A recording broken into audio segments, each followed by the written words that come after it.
आज शिकार बहुत अच्छा रहा। अब महल लौटने का समय आ गया है।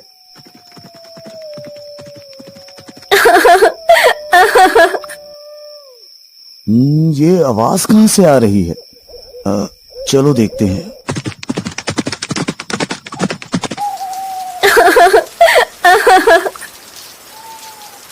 हे देवी, तुम कौन हो और यहाँ इस घने जंगल में क्या कर रही हो? महाराज, मेरे पति ने मुझे यहाँ छोड़ दिया है। अब मैं क्या करूं, कहाँ जाऊं, कुछ समझ नहीं आ रहा। राजा ने देखा कि औरत बहुत खूबसूरत है। उसकी सुंदरता से मोहित होकर राजा ने उसे सहारा देने का निर्णय लिया। अगर तुम चाहो तो मुझसे शादी कर सकती हो और मेरे महल में मेरे साथ रह सकती हो। ठीक है महाराज, मुझे आपकी शरण स्वीकार है। औरत राजा की बात मानकर उनके साथ महल में चली गई।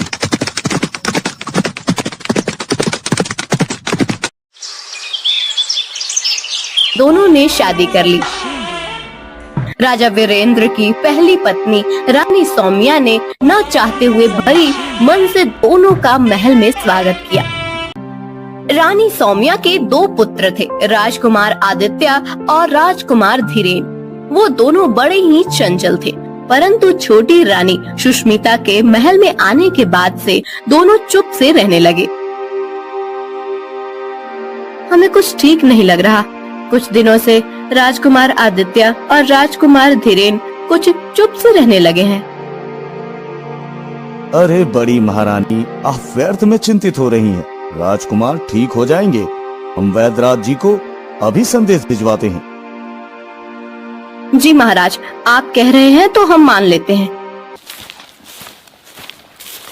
राजवैद्य दोनों राजकुमारों का इलाज शुरू करते हैं, पर दोनों की प्रकृति में कोई सुधार नहीं होता।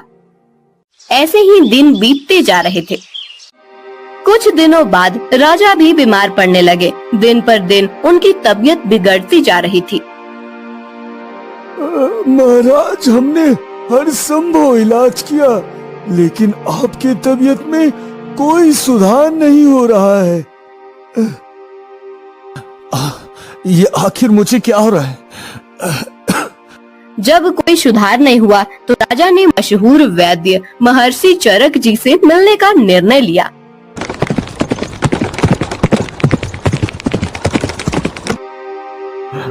महर्षि जी, मैं बहुत बीमार हूँ। जब से मैंने नई शादी की है, तब से मेरी तबीयत बिगड़ती जा रही है। महाराज, क्या आप बता सकते हैं कि वो औरत आपको कहाँ मिली थी? महर्षि, वो मुझे जंगल में मिली थी जब मैं शिकार से लौट रहा था। महाराज, वो औरत नहीं, इच्छाधारी नागिन है। नागिन, उसके जहर के कारण ही आप बीमार हो रहे हैं महाराज। मुझे विश्वास नहीं हो रहा कि मेरी नई रानी नागिन है। आप एक काम करें, महल जाकर हर जगह से पीने का पानी हटा दे और कुएं को ढक दे। फिर आधी रात को उसे कहें कि आपको बहुत प्यास लगी है और पानी चाहिए। देखना वो पानी कहां से लाती है। राजा ने वैद्य महर्षि चरक जी की सलाह मानी और महल में सभी पानी के बर्तन खाली करवा दिए और कुएं को ढकवा दिया।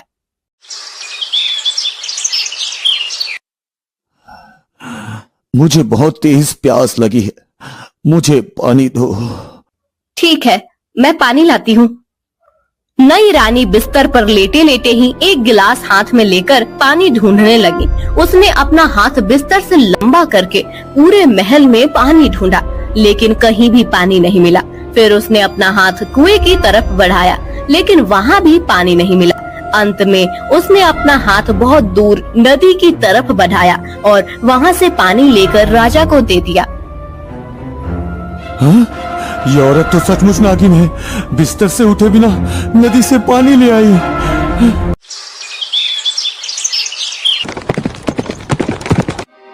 महर्षि जी, मुझे यकीन हो गया है कि वो औरत नहीं नागिन है। मुझे उससे बचाइए महर्षि जी, मुझे उससे बचाइए।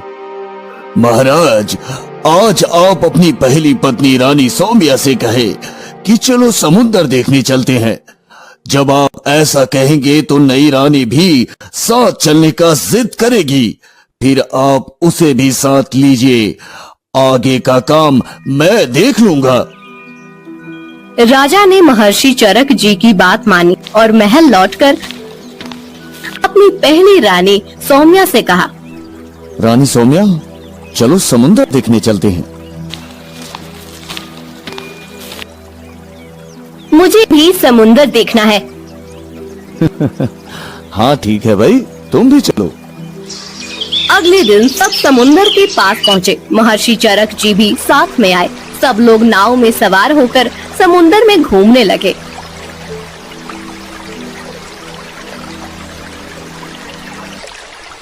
ये समुद्र बहुत गहरा है, आज तक कोई भी इसकी गहराई का पता नहीं लगा पाया। मैं समुद्र की गहराई का पता लगा सकती हूँ। अरे, जब बड़े बड़े तैराक और नाविक आज तक इसकी गहराई का पता नहीं लगा पाए, तो तुम कैसे लगा सकती हो? ठीक है, मैं समुद्र में कूदने जा रही हूँ। जब मैं तल तक पहुँच जाऊंगी तो अपना हाथ हिलाऊंगी, तब आप लोग समझ जाना कि समुद्र कितना गहरा है। अच्छा ठीक है, करके दिखाओ। नई रानी समुद्र में कूद गई। उसके कूदते ही महर्षि चरक जी ने नाव को तट की तरफ भगाने का आदेश दिया। महाराज, जल्दी से नाव को तट की तरफ ले चलिए, जल्दी करिए महाराज। और एक किस्म की दवा पानी में फेंकने लगे। नागिन ने जब समुद्र तल तक पहुंचकर हाथ हिलाया तो वह महर्षि चरक जी की दवा से पत्थर बन गई और वहीं जम गई। महर्षि, आपने मेरी जान बचाई, इसके लिए मैं आपका हमेशा ऋणी रहूंगा महर्षि, हमेशा आभारी रहूंगा।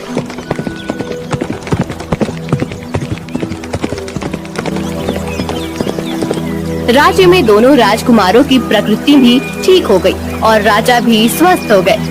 राजा ने महर्षि चरक जी को ढेर सारा इनाम दिया और अपनी पहली रानी सौम्या और दोनों राजकुमारों के साथ खुशी खुशी रहने लगे।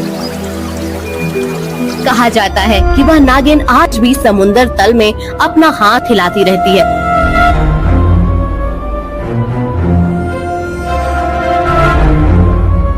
दोस्तों, आपको हमारी स्टोरी कैसी लगी? हमें कमेंट करके जरूर बताइए। इस स्टोरी को लाइक और शेयर करें और हाँ, हमारे चैनल को सब्सक्राइब करना ना भूलें। Thank you.